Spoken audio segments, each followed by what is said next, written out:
अगर आप mutual funds में इन्वेस्टमेंट करते हैं तो आपने एनएफओ के बारे में जरूर सुना होगा, पर क्या आपको पता है ये एनएफओ आखिर होते क्या हैं? इन एनएफओस में किन को इन्वेस्टमेंट करना चाहिए? क्या इनमें इन्वेस्टमेंट करना फायदेमंद भी होता है? तो चलिए इन सभी सवालों का जवाब हम इस वीडियो में ढूंढते हैं।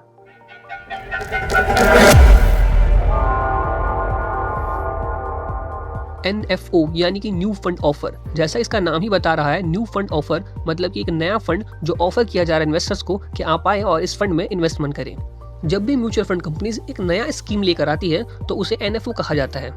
जैसे एग्जांपल के लिए अभी करंटली ये 3 म्यूचुअल फंड जो है वो ऑनगोइंग है, मतलब ये 3 एनएफओ है जो कि अभी ऑन है, जिसके अंदर कोई भी इन्वेस्टर जो है इन्वेस्टमेंट कर सकता है। जैसे एचडीएफसी का एक इंडेक्स फंड आया हुआ है, रियलिटी इंडेक्स, और नवी का म्यूचुअल फंड का एक नवी निफ्टी आईटी इंडेक्स आया हुआ है, और कोटक का Kotak Nifty triple a bond का जो फंड है वो लॉन्च हो रखा है अभी। ये तीनों ही एनएफओ है जो कि ऑनगोइंग है, मतलब चल रहे हैं। आप इन तीनों फंड में इन्वेस्टमेंट कर सकते हैं। इनका जो एनएफओ का जो पीरियड होता है वो 15 डेज का होता है, मतलब जब भी ये लोग स्टार्ट करते हैं अपना एनएफओ का पीरियड, अगले 15 दिनों तक ये लोग एक्टिव रहते हैं। इनकी जो एनएवी होती है वो 10 रुपये के यूनिट पर इशू होती है। मतलब मान लीजिए अगर कोई इंसान स्टार्टिंग में यहाँ पे जितने भी एमसीज होती हैं, एसेट मैनेजमेंट कंपनीज, ये डिफाइन कर देते हैं कि मिनिमम इन्वेस्टमेंट कितना ये लोग अलाउ करते हैं। मान लीजिए यहाँ पर एचडीएफसी का हम एग्जांपल लेते हैं कि एचडीएफसी ने यहाँ पे 1000 रुपये की इन्वेस्टमेंट को अलाउ करा है मिनिमम। तो क्योंकि 10 रुपये की एनएवी होगी तो उसका मतलब 10 रुपये की एनएवी के हिसाब से अगर कोई 1000 रुपये इन्वेस्टमेंट करता है तो उसे 100 यूनिट्स मिल जाएंगे निफ्टी रियलिटी इंडेक्स के। तो अगर हम सिंपल समझे तो एनएफओ मतलब कुछ नहीं, एनएफओ एक नया स्कीम लाती है जब भी एक म्यूचुअल फंड कंपनी, तो उसको बोलते हैं एनएफओ, मतलब वो नया फंड ऑफर कर रही है। चलिए जरा आप समझते हैं जल्दी से कि आखिर ये एनएफओ में इन्वेस्टमेंट करना हमारे लिए फ़ायदेमंद होता भी है या नहीं। अगर हम फ़ायदे की बात करें एनएफओ में इन्वेस्टमेंट करने के, तो यहाँ पे कुछ फ़ायदे हैं। जैसे कि हमारा पहला है पोटेंशियल फॉर हाई रिटर्न्स। जैसे समझने के लिए आपको मैं एग्जांपल देता हूँ। जैसे मान लीजिए एक छोटी गाड़ी होती है और एक बड़ा कार होता है। मान लीजिए एक छोटी सी बाइक है और एक कार है।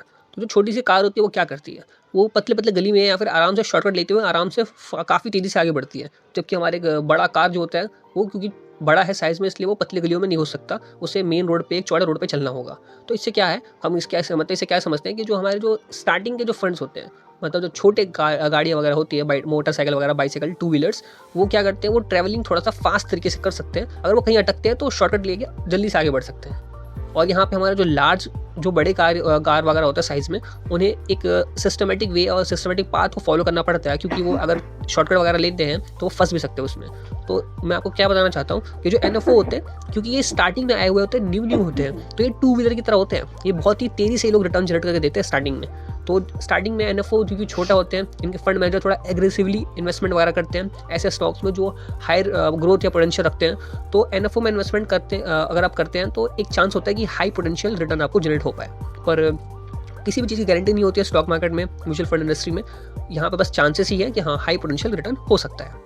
दूसरा ये है क्योंकि यहाँ पे एनएवी जो हमारी सिर्फ 10 रुपये यूनिट की होती है और मिनिमम इन्वेस्टमेंट ये लोग अलाउ कर देते हैं तो 1000 वगैरह या फिर 5000 से। तो क्योंकि लो इनिशियल इन्वेस्टमेंट हमें एक ऑप्शन मिल जाता है इसके अंदर।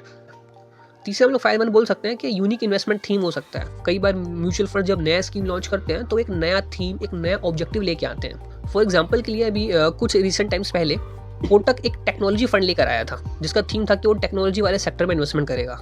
ऐसे ही कैनरा रोबेको का एक मैन्युफैक्चरिंग का थीम का फंड आया था जिसमें उनका ये थीम था कि वो जितने भी कंपनीज हैं जो मैन्युफैक्चरिंग या मैन्युफैक्चरिंग रिलेटेड वर्क करते हैं वो उनमें इन्वेस्टमेंट करते हैं। तो ये जो एनएफओज होते हैं ये कई बार इनके कुछ यूनिक इन्वेस्टमेंट थीम्स होते हैं जिनमें आप अगर सही समय पर इन्वेस्टमेंट करते हैं तो कुछ टाइम पीरियड तक आपको हाई रिटर्न जनरेट करने का मौका मिल सकता है।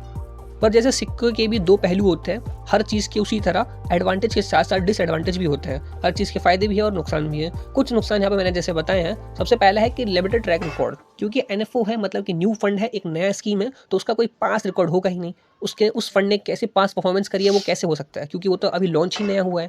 तो इसलिए हमें कई बार एनएफओ में इन्वेस्टमेंट करने से पहले एक बार सोचना चाहिए कि उसका कोई पास रिकॉर्ड नहीं है, हमें नहीं पता कि ये फंड कैसा करने वाला है।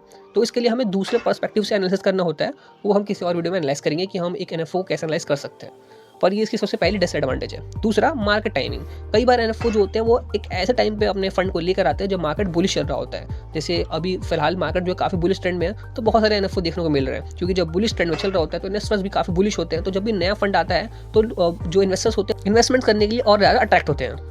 तो तीसरा पॉइंट है हमारा हाई एक्सपेंस रेशियो।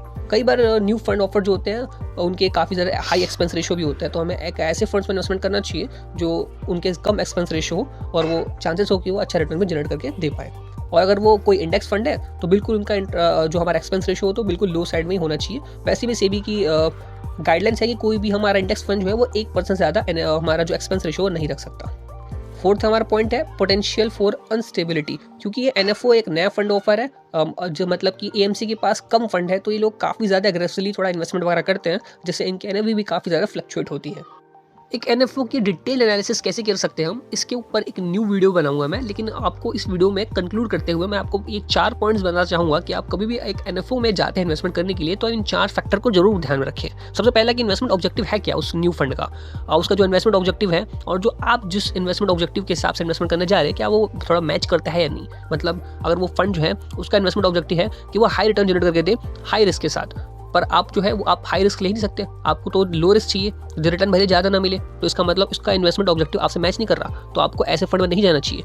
दूसरा about fund managers, fund manager कौन इन्वेस्टमेंट करने वाले हैं, क्योंकि वो जो फंड है नया स्कीम आया है उसका पास्ट रिकॉर्ड तो आपको मिल नहीं रहा, लेकिन हम कम से कम ये तो पता लगा सकते हैं कि जो उसका जो फंड मैनेजर जो उसको मैनेज करने वाला है उसने पास्ट में अपने डिफरेंट फंड्स को कैसे परफॉर्म करा था, कैसे उसको फंड मैनेज करा था, उसमें कैसे रिटर्न उसने जनरेट करे थे, कैसा रिस्क लिया था, उसके हिसाब से एक नया फंड को हम लोग देख सकते हैं जो नया जो फंड वो लॉन्च कर रहे हैं वो किस तरह से परफॉर्म करने वाला है या हो सकता है कैसा परफॉर्म करे।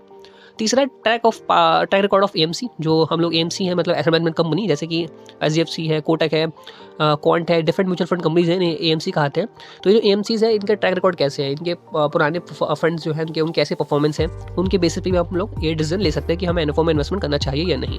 फोर्थ पॉइंट है risk factors and investment strategy, मतलब सेम पॉइंट्स ये कि ये जो फंड है वो किस तरह से रिस्क लेने वाला है, उसके इन्वेस्टमेंट स्ट्रेटजी क्या होने वाली है, आप उससे सेटिस्फाई हैं, उतना रिस्क ले सकते हैं आप, तो आपको एक नए एनएफओ में इन्वेस्टमेंट करना चाहिए, अदरवाइज आप किसी और फंड में इन्वेस्टमेंट कर सकते हैं। दोस्तों आज की वीडियो में इतना ही, मिलते हैं नेक्स्ट वीडियो में। जय हिंद।